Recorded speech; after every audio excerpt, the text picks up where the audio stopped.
araw na ito, marami na namang nagtatanong sa akin, ano bang nangyayari sa JC Dropshipping business natin? At sa araw na ito, ipapakita ko sa inyo kung ano ba talagang nangyayari sa system natin dito sa JC.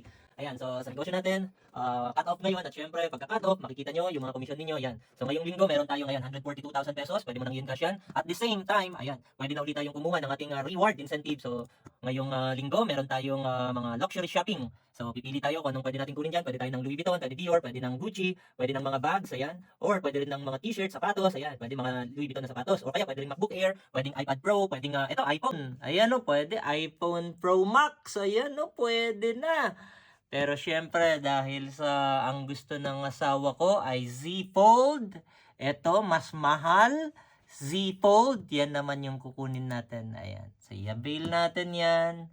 Confirm lang natin. Ayan, congratulations. So, nakakatuwa sa negosyo natin at alam mo, ay, napakasarap ng pasok ng taon. So, sa lahat ng mga interesado na magsimula rin ng kanilang JC Dropshipping business, eto na yon. So, kita-kita tayo rito. E-message nyo ako.